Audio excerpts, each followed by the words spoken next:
Hey folks, it's Patriot Nurse. Today we're going to talk about the news events of late. Three main things. Number one, the recent news about Representative Nancy Mace being attacked by a man who masquerades as a woman. Then number two, we're going to talk about the not guilty verdict for Mr. Penny in the New York subway trial. And then also we're going to speak about the murder charges with this most recent crazed leftist who decided that he was going to murder the CEO of United Healthcare.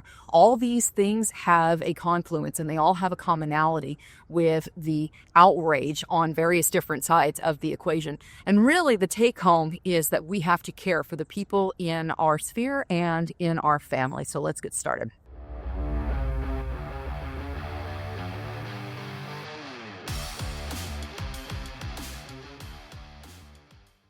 So first off, the Representative Nancy Mace, who had been really spearheading the protection of women in bathroom spaces at the Capitol against having their spaces and their most private moments invaded by men masquerading as women, she was attacked by a man masquerading as a woman, it seems. And so now the outrage, of course, piles on that women who would want to not be molested in their spaces by men are somehow, phobic of some sort, and effectively that we're the problem. We're the problem. So coming at this perspective as a psych nurse, I have worked with people for whom these things were the case. I have worked with people who had gender dysphoria in psych institutions. I have worked with people who were being, I would say, further lied to by the medical industrial complex and being given chemicals and hormones as part of their quote unquote treatment. Didn't last in that very long for me. I did not work in that area very long. But the bottom line is the left would have you believe that these people are somehow, the victimized minority class and they deserve to be protected and then they can never hurt people. Well, I'm here to tell you, having worked clinically as a psych nurse with people for whom that aggregate is the case, I've been swung at by people who meet those check boxes. Many of these people who are gender dysphoric and who are masquerading as the opposite gender, they've got a few commonalities. And the first is usually there's a significant history of sexual or physical abuse. There is usually the history of serious father issues. And there's also usually a very, very deep-seated hatred of authority figures because of those father figure residual issues. And the way that this really comes out is that there is a manifestation of a lot of good and historical governance hatred. They really do not like the founding fathers. They don't like good governance. They don't like rule of law, and they certainly do not like the Bible. In many cases, you will find that they absolutely hate the people of God. They hate the people of the book, and they will project all of their anger onto the first visage of that they can find. So these are not well people. And the fact that we have Representative Nancy Mace, who is trying to shield innocent women who, by the way, are at a significant strength disadvantage from a man masquerading as a woman, and who are ripe for being victimized by these people who are obviously not within a well enough state of mind to understand basic biology. By trying to protect women against this, she has now become the focus for all of this hatred that these very deluded people have and want to channel at her. And so, of course, she was assaulted recently, and President Trump, I believe, reached out to her to check on her and make sure she was okay. But this should really wake you up if you're not familiar with the level of violence that is in this sub-cohort of people.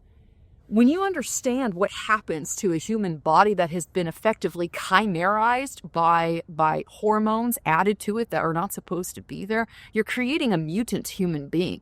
And that's really not a politically correct thing to say, but I'm telling you clinically what you're doing to people is destroying their endocrine system, and you are destroying their brain functionality and brain chemistry.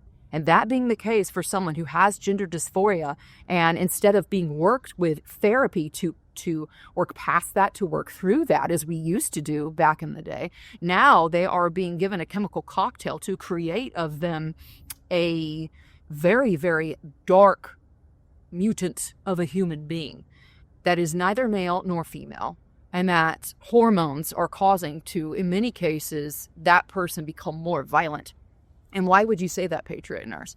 We joke about, for instance, women, going through their menstrual cycle, and the joke about Hillary Clinton was that, the nuclear codes would be accessed every 28 days. Well, on one hand, it's a joke and it's rather tongue-in-cheek, but there is a very dark reality to that, and that is when you give people an excess of hormones, particularly female hormones. We know that male hormones, obviously testosterone, tend to increase aggression in general and masculine-like tendencies, but people don't think about taking men and giving them estrogen. And what ends up happening is that you have all of the strength of a male with all of the emotional lability of the estrogen-dominant female. And it is a very, very dangerous creation to try and normalize as a normal expression of humanity. That is not normal. That is dangerous. And the people who are at the most risk of impact from this are the defenseless children and the strength-disadvantaged women who would find themselves in a restroom against a man like this, where obviously there's no cameras. You're not going to be able to put cameras in a bathroom for a reason obvious, for privacy. But when you're putting women in particular in positions like that, you're asking for perpetrators of violence to have soft targets. So one of the things that we need to be aware of actually as women, I carry everywhere I go, no question about it. And unfortunately, we have to be in this position now as women and as protectors of the vulnerable, of children in our population. We have to recognize that it's our duty to defend our children and other women against these people. And make no mistake about it, if you trip their wire, they can be exceptionally violent and they're very strong. And I say this having been swung at by people in a clinical psychological setting who were under the influence of pharmaceuticals, because the depression rate, obviously, when you cut off your body parts and when you try and shove a bunch of chemicals in there that don't need to be there, the depression rate's very high. So let's go ahead and throw on some antipsychotic medication and other psychotropic medication in order to normalize things. They are literally walking chemical cocktails of people that are not safe to be around. So if you as a woman are going into a public bathroom, you have to have in mind now that you may have one of these in your bathroom to defend yourself from. Another thing to consider is that this level of insanity now is being adopted and seemingly normalized by families. And so when you have, for instance, people in your family who are victims of this medical system, instead of telling them they need help and they need therapy, giving them drugs and cutting off their body parts, in order for families to absolve themselves of any guilt, for whatever contributions they may have had in the equation, a lot of times they want to try and normalize it. So for instance, when it comes to regular family get-togethers, or we want so-and-so to meet the kids, it is your job as a parent to protect yourself against these people. It is your job as a parent to shield your child against someone who obviously is not well to begin with, but now has been hopped up on a whole bunch of pharmaceuticals and chemical cocktails that do not need to be in their system. They're not stable, and it is not safe for them to be in proximity of a child, and I will stand by that. I don't care how much warm, fuzzy feelings you want to feel around holiday time. You have the job as a parent to protect your child. And if that means that you offend other people in your family by saying, is so-and-so going to be there? We're not going to be there. I'm not going to expose my children to that. I'm not going to normalize that. And I'm not going to put my child in a position to be touched by somebody like that in any way, whether held for a picture or given a pat on the head or anything else. I don't want their hands on my child, and I don't want them in proximity of my child. And how does the Trump inauguration that is forthcoming going to affect all this? Well, they're going to become increasingly more unhinged because remember, they got all this daddy hatred they've got to process through. And when you consider the fact that now in their mind, the world is ending because Agenda 2025 is going to be coming into the mix. And now everybody's heading for the hills if they have the slightest fear whatsoever of Trump. They are going to become increasingly unhinged, and they're going to probably resort to more and more violent tactics. The alleged murderer of the United Healthcare CEO, he's really the poster child of the left, whereas you have Mr. Penny, who is the effective poster child of the right now. He is a man who stood up and defended his citizens in close proximity to him, his neighbors effectively, by a man who was, again, mentally insane, who was a product of the system, the medical industrial complex, who was also part of the foster care system. And this man, who just happened to be white and who just happened to protect his other train riders from a man who was mentally deranged, who happened to be black, the fact that he was acquitted in his trial and was found not guilty of murdering the man, obviously. This is something that is causing more and more stir in that area, to the point where now there are people who are threatening Mr. Penny and saying that he's not allowed to walk on the streets of New York unaccosted, etc., because of course he's a white man who defended the area and therefore he's a racist, because the black man was the one who was attempting to perpetrate a crime.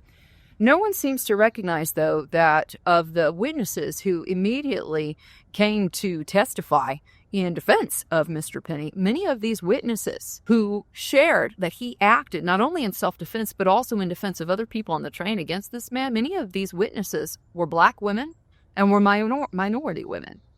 So I find it very interesting that Mr. Penny is being accused of being this racist, and somehow, this is another example of no justice, no peace. Well, what about the black women on the train? What about the black children on the train? What about the minority women and children on the train? Somehow, if this gentleman had not stood up, if Mr. Penny had not stood up and defended them, would he have been a racist then? Like, is there any way for a white man to win nowadays? That's really the question. So we've come to a point in our culture right now, friends, where I think increasingly we're going to have to take a stand on moral clarity, because you can't trust anymore that there's going to be a fail-safe and an off switch for the crazy. They are going to keep going until they intimidate people and scare people and ultimately soften them up to make victims out of all of us. So it's up to us to A, be able to defend ourselves and protect ourselves, but B, take moral stances from a point of clarity.